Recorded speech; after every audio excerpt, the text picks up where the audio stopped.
अस्सलाम वालेकुम। अच्छा, आज 28 को मेरा इंटरव्यू था इस्लामाबाद सेंटर पे और मैं बिल्कुल लास्ट कैंडिडेट्स थी।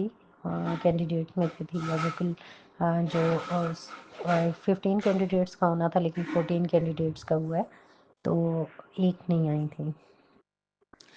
अच्छा, एक बज चुका था जब मेरा इंटरव्यू स्टार्ट हुआ, तो उन्होंने मुझे बुलाया। मैं रूम में एंटर हुई, उन्होंने मुझे बैठने को कहा, मैंने थैंक यू बोला। सलाम किया उससे पहले। अच्छा, मैंने थैंक यू बोला, मैं बैठ गई। उसके बाद जो मेन पर्सन थे, जो उनके मेन मिड में बैठे हुए थे, जस्टिस थे आई थिंक्स, तो उन्होंने कहा कि अच्छा, आप टीचिंग करती हैं, आप कब से टीचिंग कर रही हैं? मैंने कहा सर 2014 से। तो मैंने बताया कि 2014 से 17 तक मैंने SSE इंग्लिश काम किया है। 17 से ऑनवर्ड टिल नाउ मैंने अब SSE इंग्लिश काम कर रही हूँ। पहले मैं SESE इंग्लिश काम कर रही थी। कहते हैं ठीक है। फिर मुझसे पूछते हैं आपने मेट्रिकुलेशन कहाँ से किया है? मैंने बताया सर मैंने अपने नेटिव विलेज से किया है, दैट इज़ आदिकोट। और फिर मैंने अपनी तहसील का और डिस्ट्रिक्ट का नाम। कहती हैं अच्छा, आप डिस्ट्रिक्ट होशियार से हैं, तो फिर ये बताएं कि कितनी तहसीलें हैं आपकी? फिर मैंने तहसील नहीं बताई। फिर उन्होंने कहा कि अच्छा, जो तहसील नौशहरा है वो उन वो मैंने कहा सर उसको वादी सोन भी कहते हैं। कहते हैं अच्छा, वो कलर का हार के करीब है? मैंने कहा जी बिल्कुल ऐसे ही है। अच्छा, उसके बाद उन्होंने कहा अच्छा, आपने 2 एमफिल किए हुए हैं। मेरा एमफिल इंग्लिश में भी है और एमफिल एजुकेशन में भी है। तो फिर मुझे जो FPSC के रिप्रेजेंटेटिव थी, मैम आई हुई थी, उनके पास भेजा।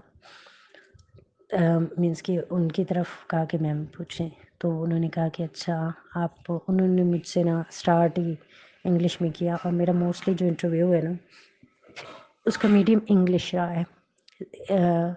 जो बिल्कुल फर्स्ट पे जिन्होंने पूछा सर ने, उनके अलावा बाकी दोनों जो रिप्रेजेंटेटिव थे, उन्होंने मुझे ओवरऑल मुझे इंग्लिश में लेके इंग्लिश मीडियम ही रखा है।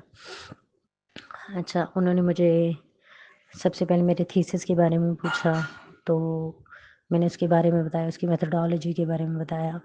उसके बाद उन्होंने इंग्लिश ग्रामर से रिलेटेड मुझसे क्वेश्चन किए, जैसे लिंकिंग वर्ब्स क्या हैं, मॉडल वर्ब्स क्या हैं। तो इसके बाद लिटरेचर में उन्होंने मुझसे पूछा कि आपके जो फेवरेट हैं नॉवेलिस्ट कौन से हैं। फिर मैंने बताया, उन्होंने कहा कि अच्छा, वो उनकी जो जैसे प्राइड एंड प्रेजुडिस मैंने बताया कि जेन ऑस्टन है, तो उन्होंने कहा कि अच्छा, ये बताएं कि उन्होंने इनकी क्या क्या थीम क्या थी प्राइड एंड प्रेजुडिस। मैंने बताया कि first impression is the not last impression, ये उसका मेन थीम है, बाकी फर्दर सब थीम्स हैं।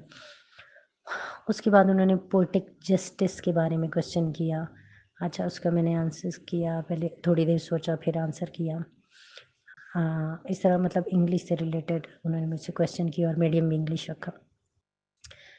अच्छा, उसके बाद उन्होंने मुझे नेक्स्ट रिप्रेजेंटेटिव की तरफ उनसे कहा कि आप मिलें। फिर उन्होंने मुझसे पूछा अच्छा अरवीना, आप मुझे ये बताएं कि आपने पोइट्री पढ़ी है? मैंने कहा जी सर पढ़ी है। फिर उन्होंने मुझे पोइट्री से रिलेटेड कुछ क्वेश्चंस किए, इंग्लिश पोइट्री से रिलेटेड। और मैम ने मुझसे ये भी पूछा था कि रोमांटिक पोइट्स कौन से हैं। उन्होंने वर्ड बोला था लेक पोइट्स। मैंने कहा मैम रोमांटिक पोइट्स है? कहती हैं जी हाँ। फिर मैंने रोमांटिक पोइट्स के बारे में मैम को बताया। फिर जो सर थे थर्ड पे, उन्होंने मुझसे कहा कि अच्छा, विक्टोरियन और रोमांटिक पोइट्री में क्या डिफरेंसेस हैं। फिर मैंने थीम से रिलेटेड बताया कि उसमें वॉर और लव और इस तरह की चीज़ें थी, जबकि जो रोमांटिक पोइट्री है उसमें नेचुरल फिनोमेना से रिलेटेड जो पोइट्स ने लिखा है उनकी मेन थीम्स वो ही थी, जैसे डेफोडिल्स है, ओटो द नाइटिंगेल है। अच्छा, इसके बाद फिर उन्होंने पूछा कि इंक्लूसिव जो एजुकेशन है वो सोशल कोहेरेंस में किस तरह कंट्रीब्यूट करती है। तो मैंने इसका ये आंसर दिया कि सर, चूँकि इंक्लूसिव एजुकेशन में in respect of race, religion की से मतलब टीचर इक्वल अपॉर्चुनिटीज़ देता है और किसी को एक्सक्लूड नहीं करता। तो जब इस तरह इक्वालिटी हो, तो ऑटोमेटिकली वो सोसाइटी में भी उसका फ़ॉलोअप नज़र आता है और सोसाइटी में भी वो चीज़ सोशल कोहेरेंस के तौर पे सामने आती है कि means in respect of age and colour and race सब जो होते हैं वो एक कॉमन गोल की तरफ जाते हैं। अच्छा, इसके बाद उन्होंने मुझे एक कैरेक्टर का बताया, मैं कैरेक्टर मेरे माइंड में नहीं आ रहा था, तो मैंने कहा सर 1 मिनट में मैं सोच लूँ। फिर सर ने मुझे एक बताया कि वो इस तरह, मैंने कहा sir he wants to take revenge. वो कैरेक्टर इस तरह के थे कि वो रिवेंज के पे उनका कैरेक्टर था कि उन्होंने उनके साथ कुछ हुआ था तो उसने रिवेंज लेना था। अच्छा, तो इस तरह के क्वेश्चंस उन्होंने मुझसे किए और मतलब मेरा जो इंटरव्यू था वो एक इंग्लिश मीडियम में, सेकेंडली मुझसे सिर्फ एक एजुकेशन का, इंक्लूसिव एजुकेशन से रिलेटेड क्वेश्चन किया गया। बाकी जो सारी क्वेश्चनिंग थी मेरे एक या तो एमफिल की थीसिस से रिलेटेड थी और एमफिल एजुकेशन की थीसिस से रिलेटेड भी नहीं थी, एमफिल इंग्लिश की थीसिस से रिलेटेड थी और मोस्टली लिटरेचर और लिंग्विस्टिक्स। हाँ, मैम ने मुझसे लिंग्विस्टिक्स के क्वेश्चंस भी किए थे कि फोनेटिक्स क्या है, मॉर्फोलॉजी क्या है, इस तरह के क्वेश्चंस। तो ये था मेरा इंटरव्यू एक्सपीरियंस। होप सो अच्छा ही हुआ होगा और सबके लिए दुआएं, मेरे लिए भी दुआएं कीजिएगा। अल्लाह पाक सबको कामयाब करे। Thank you so much.